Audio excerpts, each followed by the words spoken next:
Magtmulat Türkmen Devlet Üniversiteti'nin Türkmen Edebiyat Kafedrasynyň ulamy gollumy filologiya ilmläriniň kandidaty oglarak şagirliği var. Bizim bagtyar döwrümüz var. Hormatly prezidentimiziň alyp barýan ýoly biziň geçmiş mirasymyzy öwrenmekde, Türkmen edebiýatyny halka ýetirmekde, Türkmen edebiýatynyň üssü bilen, çeper eserleriň üssü bilen, ilki bilen galamyny ýitedip halkymyza ajaýyp kitaplary sowgat berdi. Hemem Türkmen edebiýatynyň gadyr gymmatyny, hormatyny, geçmişde Türkmen halkynyň aýratyn kitaba goýan hormatyny bir bölegi edip alyp bardy. Hormatly prezidentimiz kitapxana işini aýratyn seretdi. Kitabyň ähmiýeti, halka berýän terbiyesi, alyp barýan ýoly, medeni mirasymyz hem kitapxana işleri baradaky siýasatyny aýratyn belledi. Kitap çeper eseriň gahrmanlaryň üssü bilen beýan edýär. Bu geçmiş mirasymyzda iýiz galyran gahrman ýazgy şahirlerimizi aýratyn şolara sarpalap, ilham seýilgähine ýörüýte heykellerini dikeltirdi. Bir ýöne ýeredäl. Hormatly prezidentimiziň kalbyna hormat syýlagy güýçli. Şoň üçin şo kitaplar barada gurrun edenne de aýratyn ol eserleri täzeden çapdan çykarmaklygy, kitaba aýratyn nänin bedeg berip, şu gün durmuşy bile baglaşdyryp, şeýle kitaplar köp çykarmaklygy aýtdy. Biziň zamanymyzda bedeýän kitaplar. Ana şol görnükli wekilleriň birim 20-nji asyrda iýiz galyran Atagowşudow. Atagowşudow diýeninde Türkmen edebiýatynyň 20-nji asyr edebiýatynyň düýbün tutucularyň biri diýip aýdyp bolar. Sebäbi ol geçmiş mirasymyzy täzece ulanyp döwrewap edip halka bermekde uly işler biteren adam. Oň ödem esasy şu Aşgabatyň Bizmeýin hawasyna 1903-nji ýylda Daýhan maşgalasynda eneden bolan. Şoň üçin ol ilki bilen zähmeti gowy. İkinciden bolsa onuň ejesi oglary gaty ýokda ertekçe aýal bolupdyr. Şu enäniň şuň ýaly ogluny ertekleri aýdyp berip, halk dörüjligini aýdyp berip, dörüjligi ugrukdurmakda ullukan işlerden aýal. Hormatly prezidentimizem enä tagdym, mukaddeslige tagdym diýen eserine de enäniň gymmatyny, hormatyny, mukaddesligini açıp görkezýär. Atagowşudow barada da, onuň ejesi oglary barada da şunyň ýaly mukaddeslige iteren enäniň keşbini görýärsiz. Ana şol bilen baglanşykly ilki şo 20-nji asyrda başlaryna açylan türkmen mekteplerine okap, onu 1920-nji ýylda gotarýar. 20-nji ýyllarda bolsa ýene de şo ýerde mugallimçilik okap, onuň ýagny bilim terbiýe alýar. Mugallimçilikni gotaranda onu şu terbiýe bermäge, dörüjlik bilen meşgullanmaga aýratyn ýol açylýar. Sebäbi bilim diýilen zadyň özüm adamyny iň gowy ýollara iterýär. Ana şol ilkinji bilen edebiýata goşant goşup, şo döwürlerde de iň işen ýaşlar bile işlemäge mümkinçilik alýar Atagowşudow.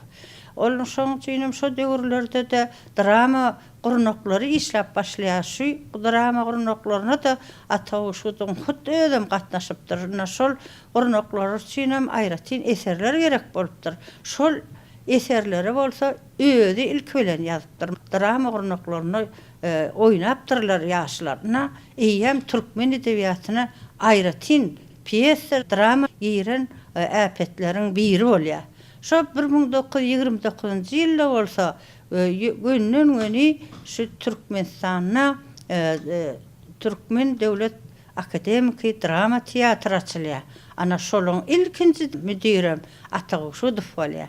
Şoň üçin şu Türkmenistanyň halk artisti Altygarlyw aýratyn şu özüniň şu artistçiligi goşulmagyna, artist bolmagyna Atagowşudowyň uly işler edenligini aýdýar. Türkmenistanyň halk artisti Altygarlyw şeýle belleýär. Türkmenistanyň görnükli artistleri Aman Gulmammedow, Bazar Amanow, Gylçberdiýew, okudup teatrın kapısından giriden Ataguşul bolupdy.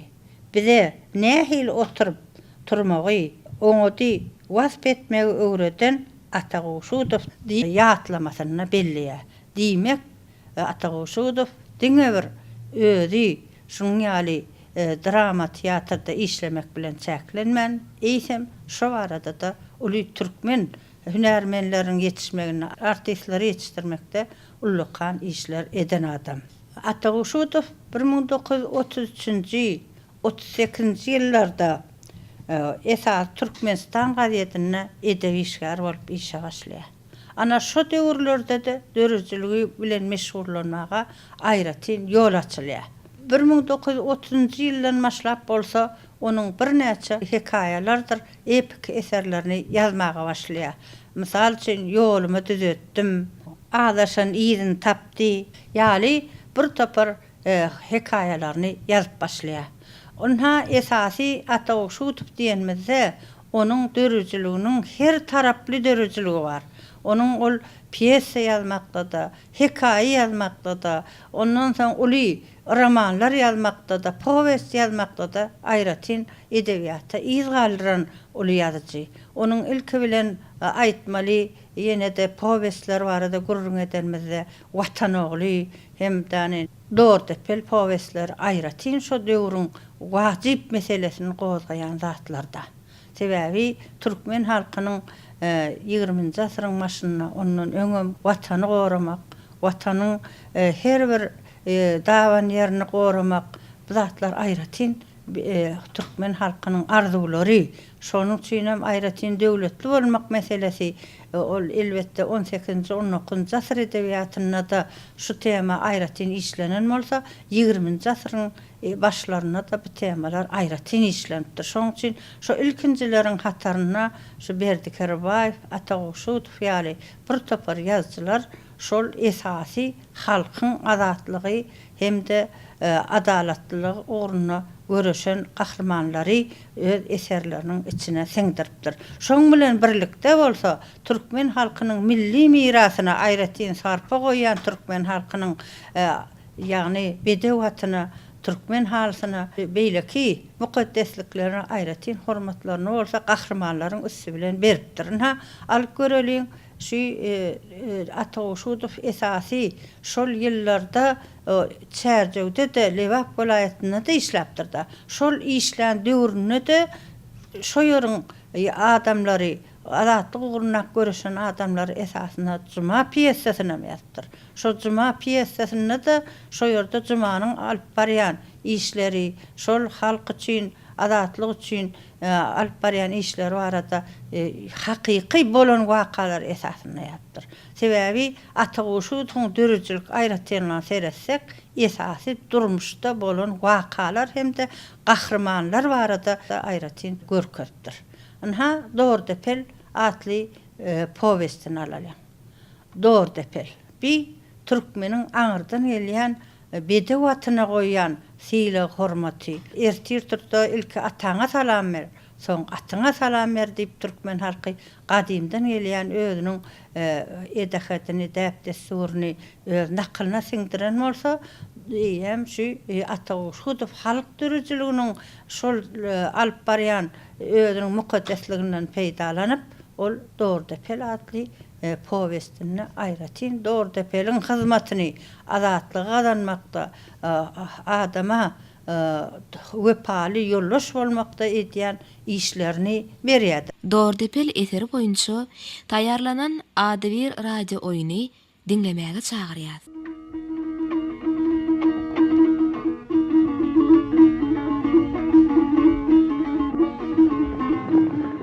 Aylyk yarımdan soňam ülker öňde barýardy. Amerikanyň gyýklygyna atlar göçýärdiler. Hamala diýersiň türkmeniň adawraýyny belinde göterýän duýan ýaly at janawarlar saýlaşykly dawrap barýarlar. Birden saýwan öňe taýlan berjek bolany ülkeriň öň aýagy kürmegden ýaly boldy da entep. Hay arman. Hak bolmady. Bay janawar diýsäni. Hay, may bolmady bolady. Ne ýaxşy. Ýör oglum, görnýär. Hay.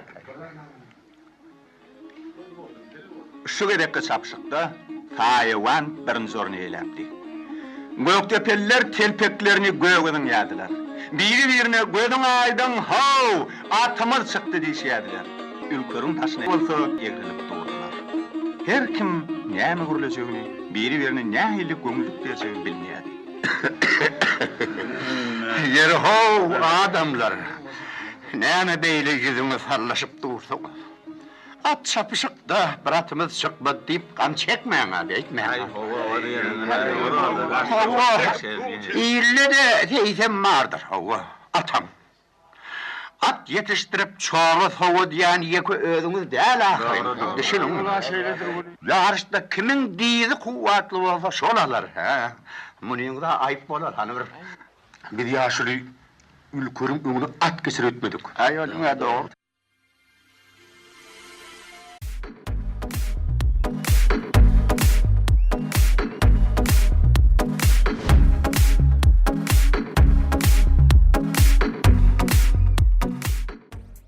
Ataguşudyň eserleri şu gadimiýetden gelýän Magtymylyň ýoly barda. Şol Magtymylyň ýoluny mukaddes zatlaryň bir hökmüne şu bedew aty berýärdi. Sebäbi şol döwürde de watan meselesi ýokary galýa. Şu Magtymylym esasy ýurdu goramak üçin, azad etmek üçin ilk bilen ýigitiň aty bedew gerekdir diýe. Ýaragy gerekdir. Hem de diye yaxşı muhabbeti gerek diye. Diýmek, gahrman bolmak üçin ýigitiň 3 tanak zady gerek. Ilki bilen bedewi ýaragy hem de yaxşı ýary gerekdir diye. Geleni garşy almaga yaxşı muhabbeti gerek. Diýmek, mehmany garşylamak üçin ilki bilen özüniň söwer ýarynyň gerekdigini. Ýagny söwüş meýdanyna da arkaýyn galkynyp pereket eder ýaly. Öz söýgüsi bilen, öz maşgalasyna gowunjy bilen şoň ýaly söwüşer ýaly şertlerini döretmegi Magtymyly nyrtapdyr da. Ana şu meseleni halk dürüjliginiň ýene-de alyp barýan, ýagny bedew hakyna pikirlerini Dogrypel powestine aýratyn belleýär. Mysal üçin şo ýerde Niýaz Murad aganyň 100 ýaşan ýaşulynyň hekaýalary esasyna Dogrypeliň eden hyzmatlaryny berýär. Şol hyzmatlaryny seretýän bolyn ýöne Dogrypel boýdan maşa bir wakalar, bir garşylyklar esasyna ösürilýär. Emma şu ýerde Dogrypel powestine seretsek, ýene gadimiýetden gelýän Günnogoryň ajaýyp eserleri bar, müňmirgiçe ýaly şo müňmirgiçedäki hekaýatlarda ýaly munna hekaýat usulyny aýratyn peýdalanypdyr şu Dogrypel eserine. Sebäbi şol Niýaz Murad aganyň ýagny gurrun bermegine berilipdir. Ýöne müňmirgiçedäki hekaýatlar hersi aýratyn manili bolan bolsa munna bir esasy mazmunlaky wakalary ýazylan onun tapağı düşünülüpdi da. Edermenligi bellenýär Dogrypeliň. Bu bolsa eýem şu biziň türkmen halkynyň kalbynyň çykýanlygyny görnýär. Ýene-de şo ýerde türkmeniň däp destury barada aýratyn zatlar aýdylýar. Ýagny şol däp destur bolsa şo gyýlaryň dadyň şo ýerde läle kakmaklary toýlaryna hem de at çapdyrylmagy, altyn gabak attyrylmagy meseleler hem şo ýerde halk dürüjliginiň gönlün göni aýratyn däplerini şol eseriň içine siňdiripdir Ataguşudow. Bu bolsa ol Ataguşudowyň halk dürüjligini oňat bilýänligini, onuň bolsa öz eserleriniň içine düwrewap edip berip bilýänliginiň ustatlygyny görkezýän zatlar. Şu ýerde ülkör diýen atyň däni hemme wagt olşy, käwatyna olman ýerine de halkyň gynanşy. Ana bu zatlar elbetde atyň olmagy gowdat. Bu zatlarda da aýratyn şo ýerde wakalaryň üstü bilen berilipdir. Ataguşudyň bir dürüjlik aýratynlygy olan bolsa, onuň eserleriniň ýygyna bir bilen sepleşip gitmegine. Mysal üçin onuň Perman romanyny alsak, günnün Dogrypeliň ýygy ýar bolup pereket edýär. Sebäbi şo ýerde de Öwezim Murat Batyr, Gara Batyr ýaly bir topar Gurban Murad ýene-de şuň ýaly batyrlaryň keşipleri berilipdir. Ana şu yerde Göktepe galasynyň guruluşy, onuň berk guruluşy, şol Göktepe galasynyň tutýan meýdany, şo ýerde gyýlaryň läle qaqyşyp ýaşlaryň ýaz aýlaryna ýazlaga çykyşlary, olaryň şadýan durmuşlary Göktepe galasyndaky wakalaryň şol wagty ajaýyp durmuşyny görkezýär. Ana şu zatlarym bolsa hemem şo ýerde atyň meselesi, ata gyýratlaryň kesipleri aýratyn berlipdir. Ana bu ýem bolsa esasy şol ata şu döfün ata goýan hormaty.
Bizim yigitlerimiz bolsa watan goragyna gidenlerine ýanlary bile göroglyny alyp gitipdirler.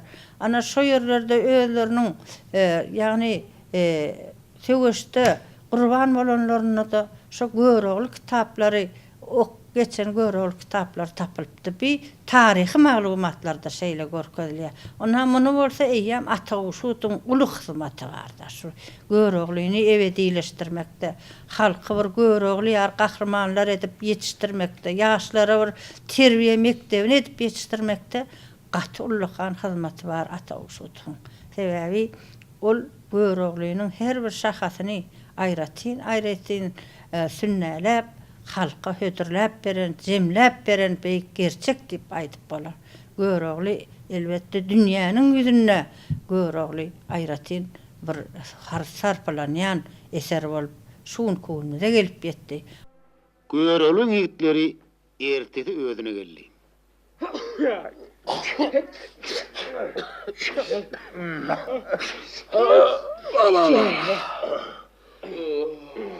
Ýigitler esimize geldik mi? Geldik. Hani gelen bolsa onu kuşaşı karası kaylıyın. Şaklat şikaylıyın var oğlu şikaylıyın. Eyse gıyratı getir közü. Hop bolya. Hazır var oğlu. Var hani.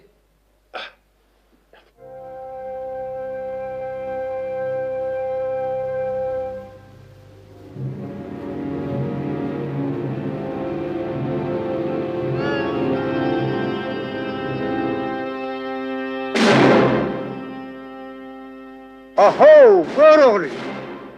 Gıyrat yoklu. Eğer esvab var mı? O da yok. Tiz git.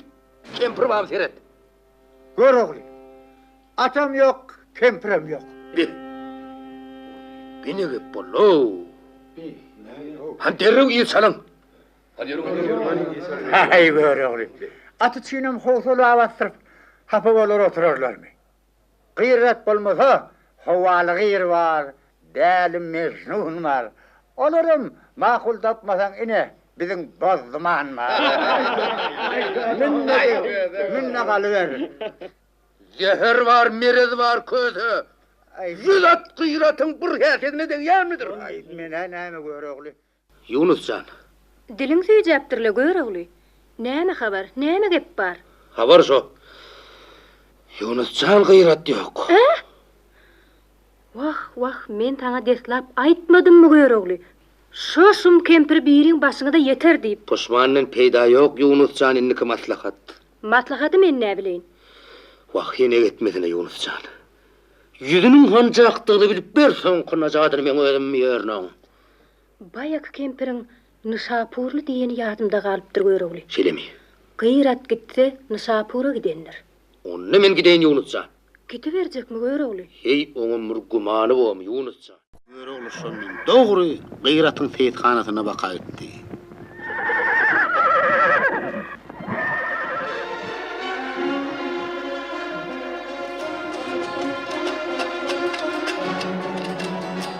Seni deyip geldim çanlı birinden izledim sordum gıyra sen. Bir yıl oldu ayrı düştüm ilimden izledim sordum gıyra sen. O tarihim seni bağın gülünne suvar idim seni şerbet balınna. Nenin karar ettin kempir kolundan istedim sordum gıyra sen.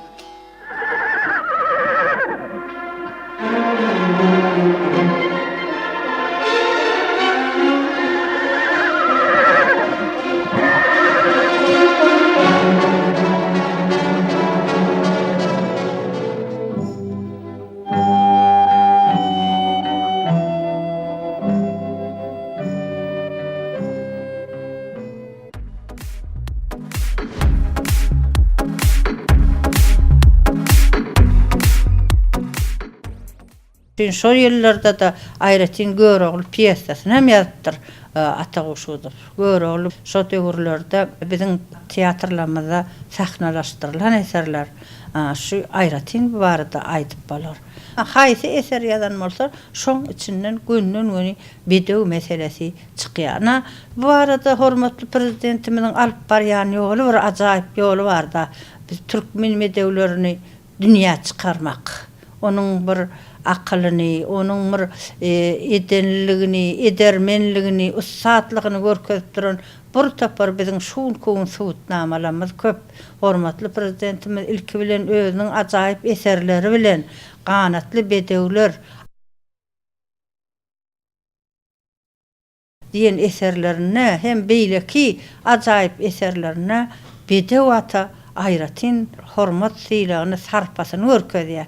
Bir elbetde eserlerdäki janly durmuşda bolan atlaryň sypatlaryny öz eserlerine görkezdi. Ya beýleki ajaýyp eserlerine de bolsa şol esasy şo döwürlerde özleriniň aňyrdan gelýän atasynyň Qarratasynyň öz qaqasynyň şu atçylyk bilen meşgul bolanlar, bularyň aňyrdan gelýän nesil daragyna ata goýan hormatlary güýçli. Şoň üçin eserlerine Aýratyn döwlet goşramanyna o hem beýleki eserlerine Aýratyn beripdir. Hormatly prezidentimiziň eserleriniň içinden hem günden şargaç bolup geçýän türkmen bedewi Ata Guşudow da şeýle, akyllar Magtymully da şeýle.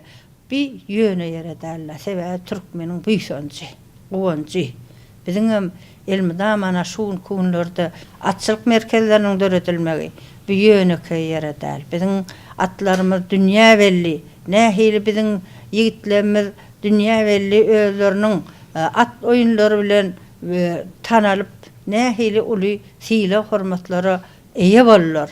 Hormatly prezidentimiziň biziň bedew atlarymyz barada alyp barýan siýasaty.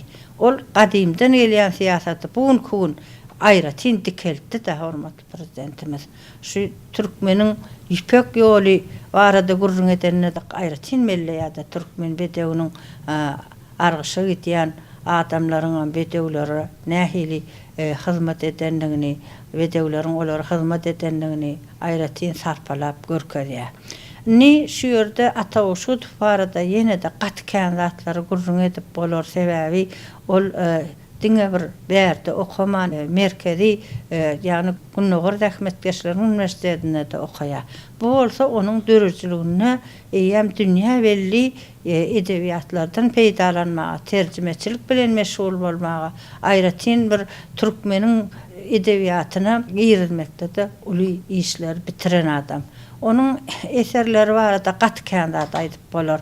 Yine de onun bir aýratyn bellemeli zatymyz şol Ataşudow öz döwrüni açmakda uly işler eden adam. Onun romanlaryny alyp görelim. Mysal üçin 1939-njy ýylda Mehruba Paramanyny ýazyp başlaýar. Şo Mehruba Paramanyny parahatçylyk döwrüne ýazyp başlanan bolsa, soň urşuň turmagy bilen ol aýratyn uruş meselesini şoňa salypdyrdy. Şo ýerde de adyny näser edin Mehruba. Diýmek biziň destanlarymyzda Leyli Mecnun, Zöhre Tahir, o Asly Kerem destanlarymyzyň hemmesinde destan atlary bar. Ataşudowmuz bolsa, bärde gönnen Mehruba diýip atlanýyp, oňa da şo Mehruba keşipleri aýratyn salypdyr. Şoňa esasy türkmen ýigitleriniň etermenligi barada gurrun edenne ilki bilen olar gatnaşyk edip birek söýgü bildirilýän ýaşlaryň soň urşuň turmagy bilen wepanyň watan goragyna gitmegi. Bu bolsa hakyky türkmen ýigitiniň keşbini suratlandyrmakda bir görelli hökmüne alyp bolar. Sebäbi uruşda uly gahrmançylyk görkezen gahrman ýigitimiz Wepa. Ana şularyň ara gatnaşyklary gahrmanlaryň üstü bilen berilipdir. Bu bolsa döwrüne görä işlemege aýratyn üns berenligini aňlatýar. Ýa-da bolmasa onu Köpet dagyň etegine roman alyp görelim. Ol Köpet dagyň etegine romany öň Bahar Hoşgelli ady bilen Sowet Edebiýat jurnalyna bir näçe gezek çap edilenler.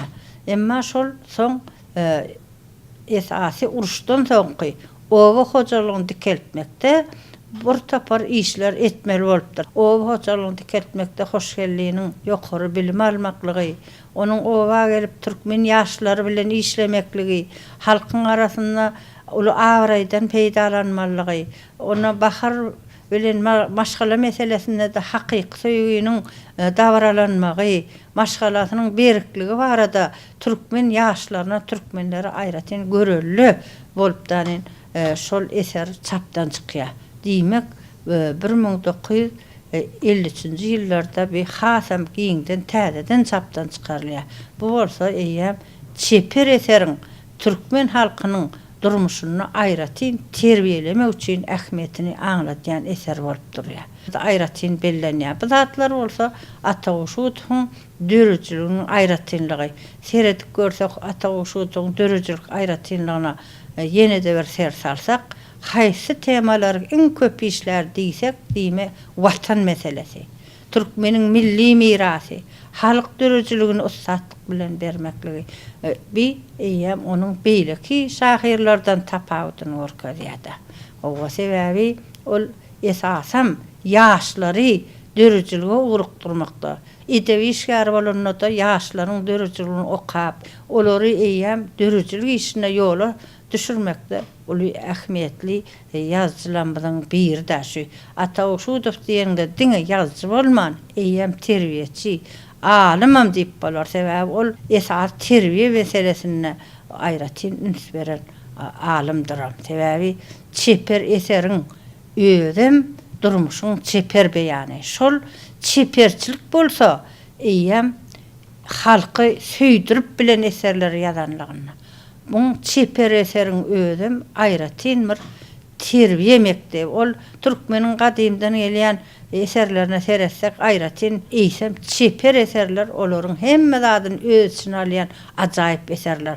Şoň üçin şu Şükür Bagşynyň ýazan ýani Nurmurat Sarhanowyň eserine seretsek kitap hekaýasyna türkmeniň kitaba goýan hormaty suratlandyrylýar. Şoň üçin Ataşudowyň kitaplary ölmez yetmez kitaplar, ölmez yetmez eserler. Sebäbi ol eserlerde biziň milli ruhumyz, milli häsiýetlerimiz, milli däpdesurlarymyz hemmesi gahrmanlaryň üstüne, wakalaryň üstüne beýan edilýär. Ataşudowyň Ferman romanının hikayeti boyunça taýýarlanan Gayruş adlı radio oyunu dinlemäge çağırýar. Muň ýaly uzak kem gorkulu ýola Fermanyň birinji gedek ýolagçylyga çykyşydy. Emma ol dogumlyjady. Fermanyň dogup döräp göreni göwüne açyk adamlar eşdeni öwdünne boldy. Oň babatydyr mamasynyň terbiýesine beýnisi wekedi, eti atally. Ol henüz ýaş bolan üçin babasy ony uzak ýola uğratmakçy bolanna, gitjek ýolunyň jikmejigini çenli aýdyp, udyňly gün kulagyna berip goýupdy. Emma Fermany şeýle jikmejik salgy berilenem bolsa, ol ýolly aýrlydyna adaşýady. Birinji sapar adaşanna ýalňyşyn tiz aňyp, onu basym düzetdi. İkinji sapar onu duýdansyz gopon tupana adaşdyrdy. Şo wagt ol bir suwuň boýuna ýakynlap gelýärdi. Oň çat garşysyndan bir ap tupan ýel turdy. Asmany götürilen tozan dünýäni gapyşdyrdy. Edil şo wagt Ferman atyny sürüp suwa ýetdi. Atyny suwa goýaberdi. Şeýle göz açyp bolmajak tozan bolan üçinmi, garady nämedir barda üçin at suw içmedi. Ferman atyny degizläp suwdan geçdi. Suwdan geçen ýerinden muň garşysyna kiçijik ýodalar dumly duşup tarap gidýärdi. Ferman inçip tarap ýoda atynyň başyny burdy. At bolsa sağ tarapky ýola düzadi.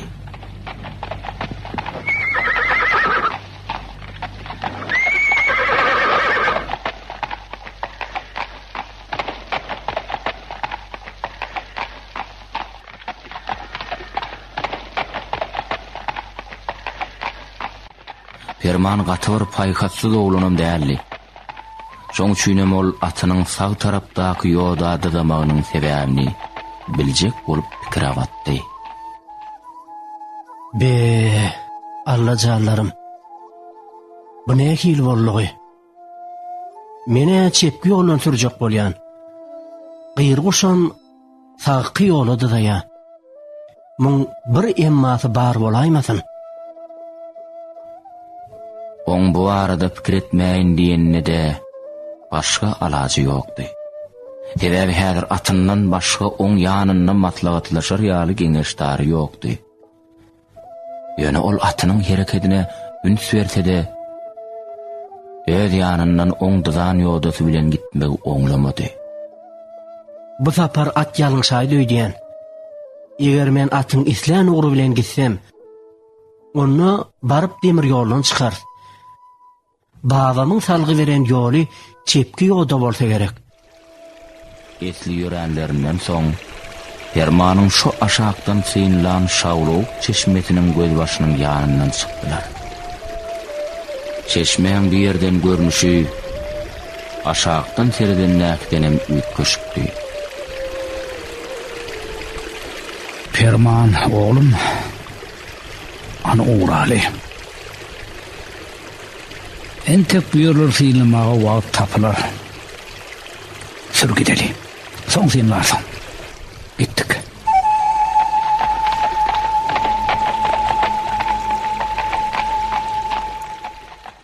Hormatly prezidentimiň milli mirasymyzy ösürmekde, halka ýetirmekde, şu halka özüniň eserleri bile begendirmekde, elmi dama ýolunyň rewaç bolmagyny, galamyň ýitip bolmagyny, dünýäniň ýüzündäki parahatçylygy gowlandyrmakda, edýän işler üçin janyň sag bolmagyny, elmi dama işleriň rewaç bolmagyny arzu edýän.